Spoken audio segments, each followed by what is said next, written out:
Hello, my name's Wendy Jensen, and I'm a homeopathic veterinarian, and I'm presenting today on suppressed inflammatory bowel disease in a cat. The patient is a 5-year-old spayed female cat, domestic short hair. She presented for homeopathic treatment with suppressed inflammatory bowel disease.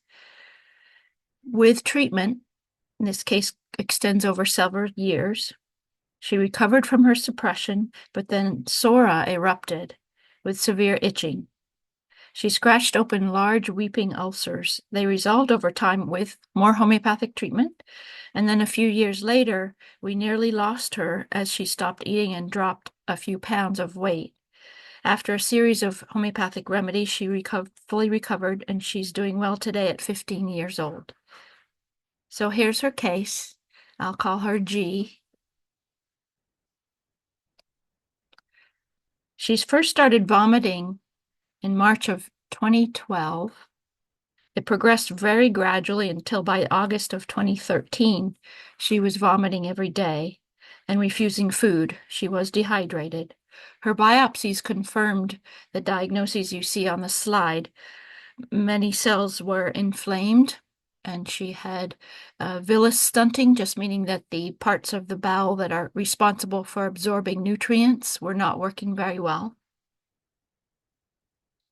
She'd been treated with a neurotransmitter blocker for vomiting, another medicine to reduce stomach acid, also prednisone, mirtazapine, which is an antidepressant and an appetite stimulant, B12 injections, and fluids, all before coming to see me, and none of them helped.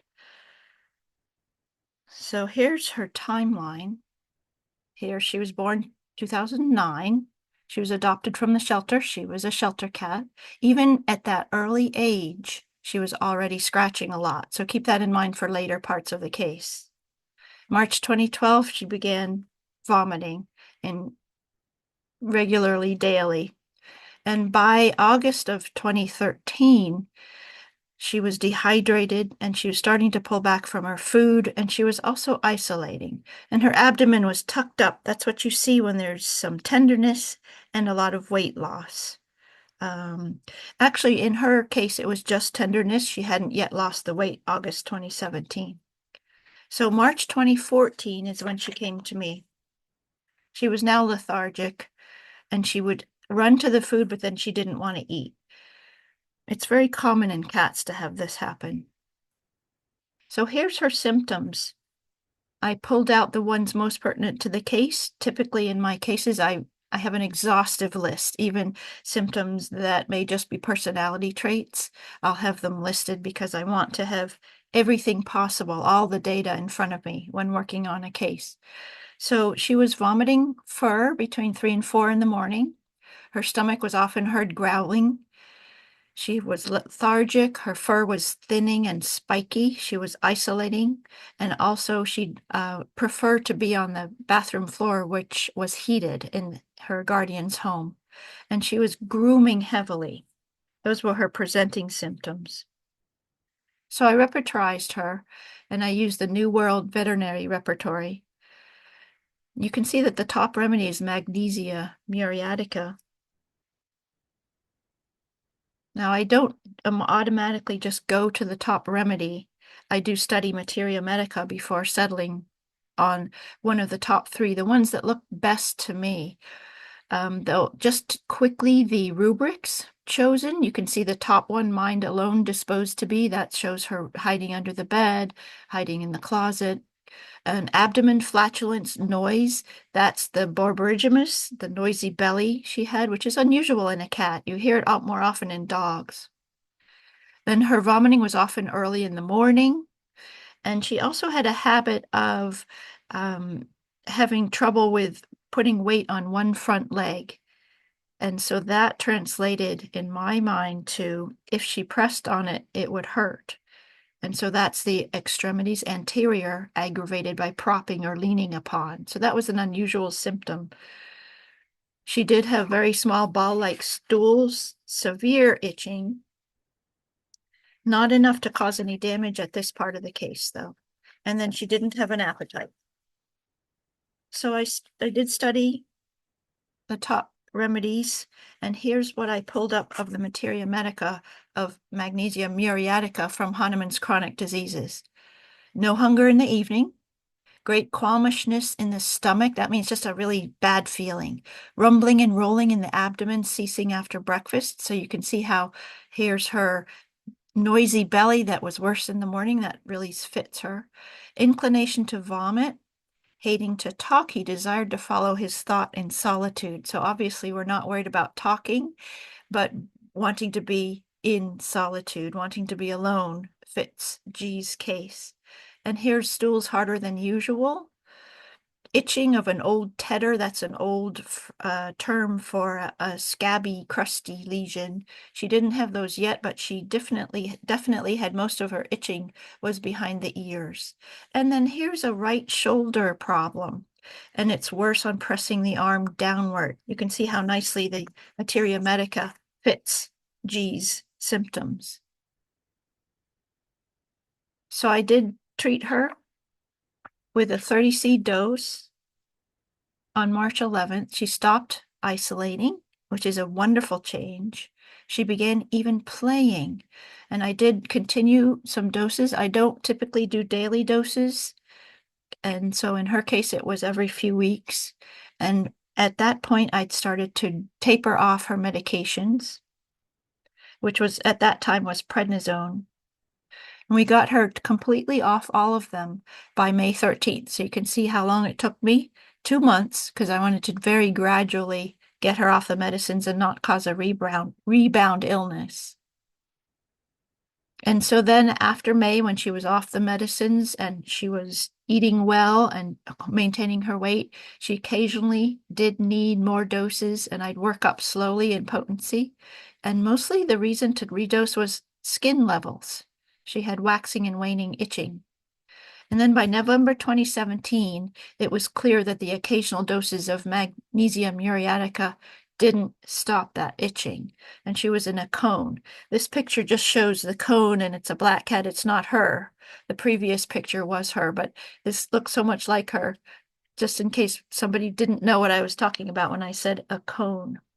So she's finally coming out of suppression, and you can see her sora becoming active at the skin level. This incredible itching is coming to the fore. She's been off the steroids for quite a while.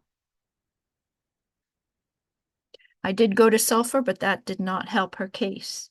So here I worked her up again with these newly expanded symptoms. So at this point, she was lethargic. She was isolating again. She was still seeking heat. And in the areas where she was itching, there were vesicles showing. And she was scratching so bad that her skin became raw and was bleeding. And the ulcers created by her claws discharged a pink watery substance, and there was a rotting smell. Isn't that wonderful how clear the client is with her observations? So I got that observation from her, even the odor of this poor cat's skin. We tried hot compresses. We tried having her sit on her guardian's lap, and both of those would help her itching for a short time. And it wasn't as bad in the morning. So with this new array of symptoms, I could repertorize again. This time I used the Bonninghausen Repertory 2, so it's called TBR2.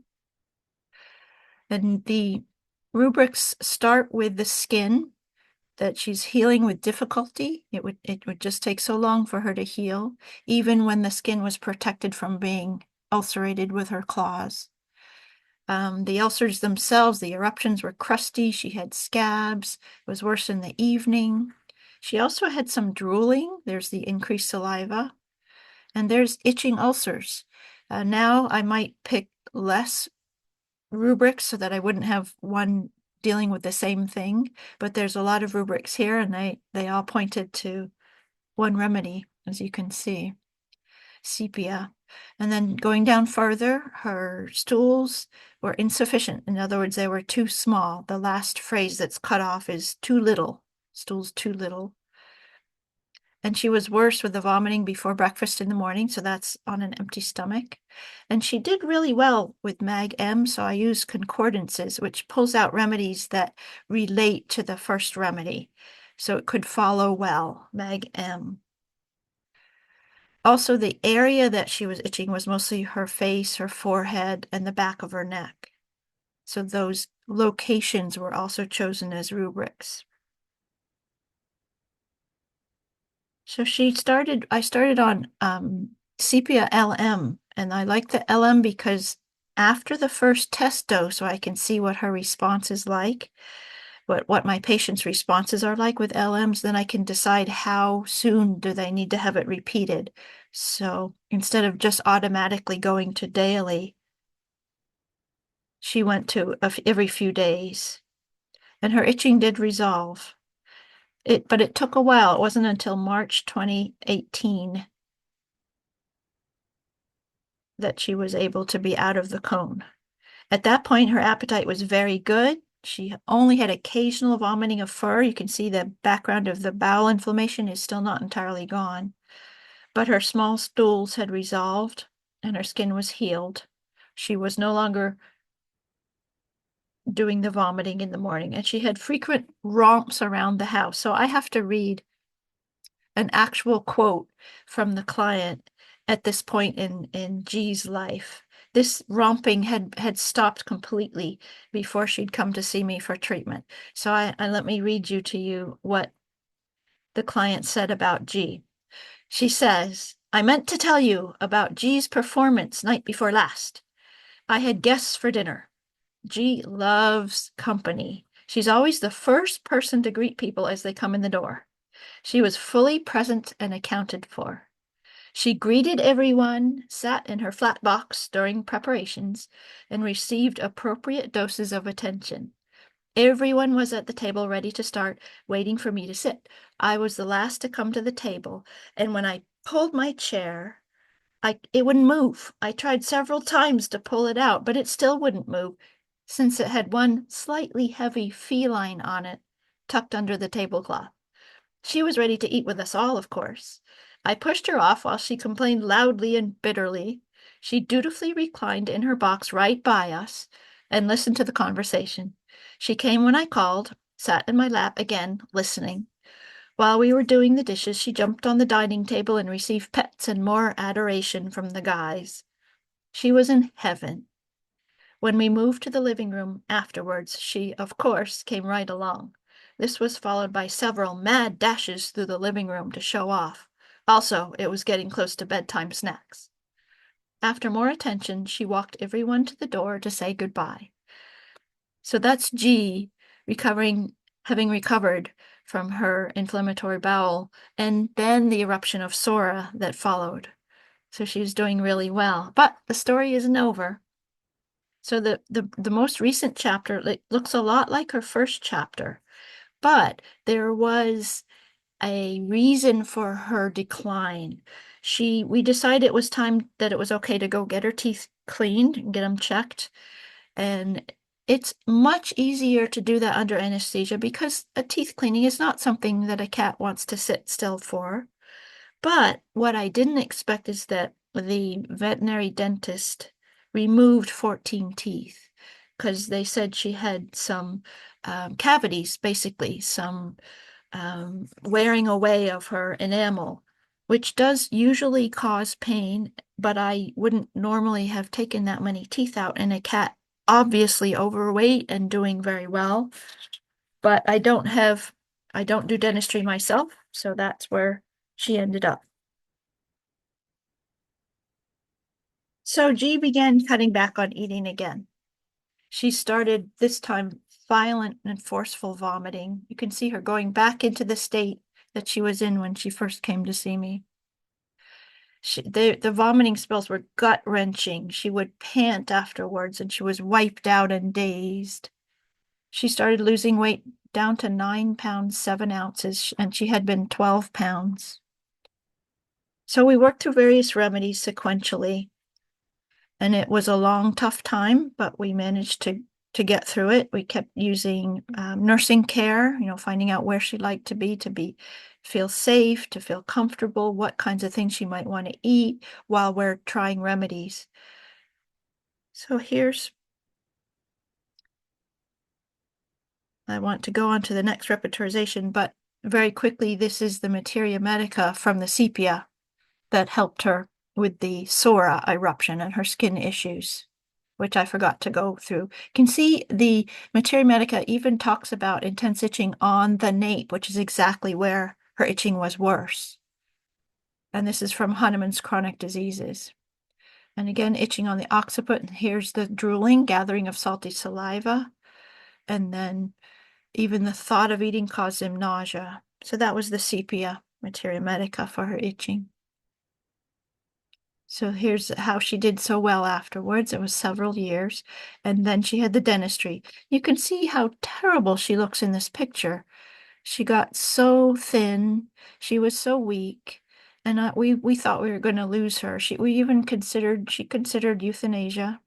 And you can see all the remedies that I went through, arnica, because I figured it might be pain from the dentistry, lycopodium, nux vomica, phosphorus, spongia, sulfur, arsenicum. There'd be a little bit of improvement, but then ultimately she'd go down again. So finally we landed on silica. And you can see in August is when she was started on it, August 13th. And then she had another dose September 1st.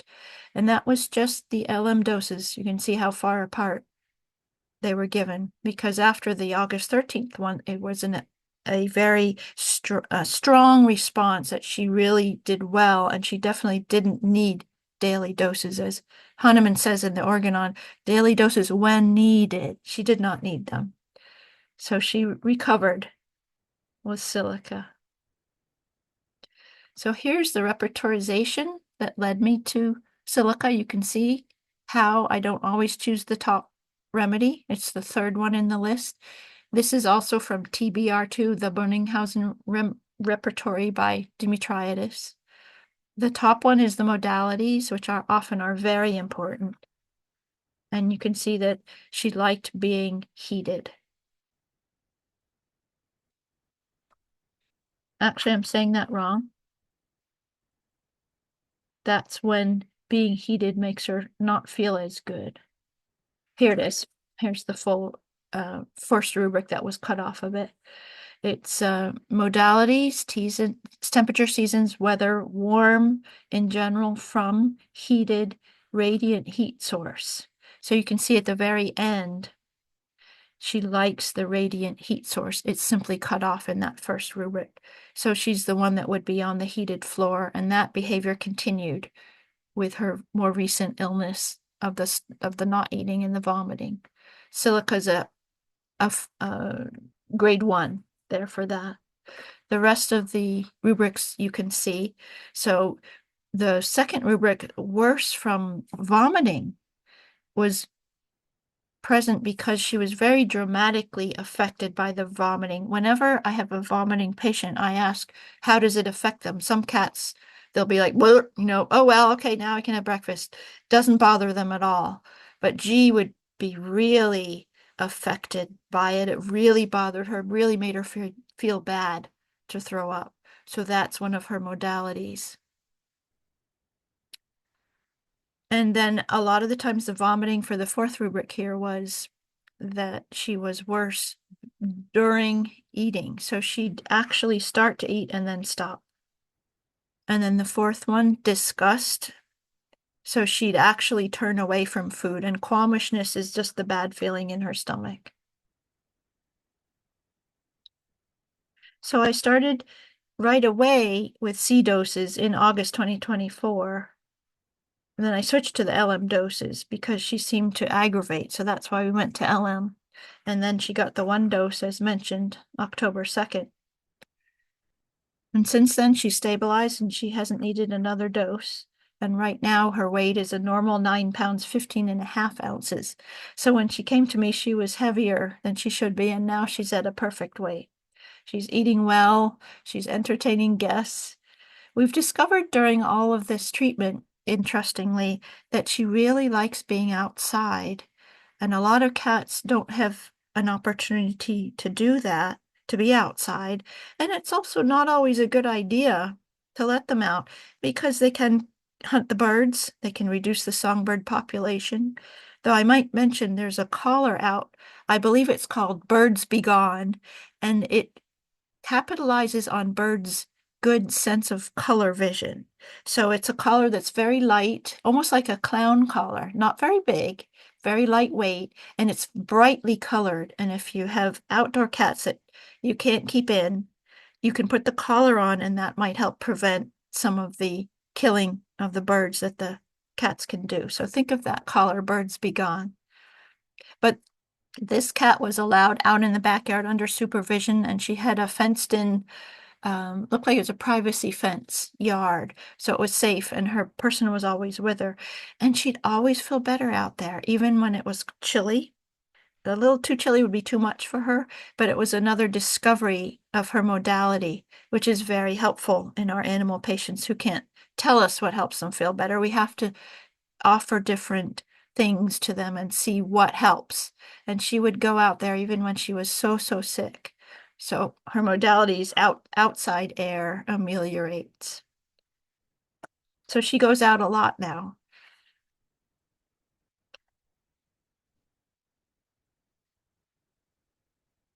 Here's some of the silica materia medica that I collected. These are from various sources, and these show why I picked silica to help G and also why it helped G. So here it is. He's very chilly all the day. That's from Hunneman's chronic diseases. And then here's a description that really seems to fit her terrible reaction to vomiting. So pain in pit, it's talking about the pit of the stomach after eating, in pit after violent cough, aggravates walking in open air. So that doesn't exactly apply to her, does it? But there's empty eructations. Again, pain in pit with weight and crampy sensation. The things that we can't know for sure about our animals, but if they're panting and crouching and looking terrible, you can guess there's probably something that they're feeling that is not very positive. So I could call it pain. Every half hour, the pain with cutting in intestines, spasmodic after eating, waking him often at night, afterwards pinching as from a stone, as from a cold stone in epigastrium, like indigestion in epigastrium. In epigastrium, that just means around the stomach, as from having eaten too much, like a lump from flatulent food and vomiting. That's from Allen's Handbook. And then another phrase from silica in Hahnemann's chronic diseases is constant nausea and vomiting. And then here's from Lilienthal's Homeopathic Therapeutics. Morning nausea, that fits her vomiting more in the morning. Nausea and vomiting of viscous matter, vomiting after eating, and a bitter taste and a pressure in stomach as from a stone. Again, that really aggravation, that strong aggravation from vomiting.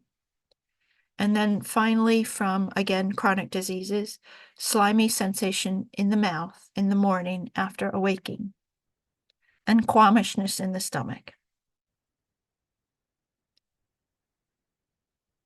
So here are my references to see where I obtained the rubrics from, which repertories I use, which materia medica I used. And the very bottom is the software that I use, Synergy.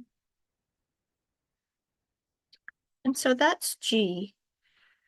Often patients who've been suppressed with allopathic medications are very difficult to treat and may take years of curative treatment until their sora is allowed to express itself and they become stable and healthy.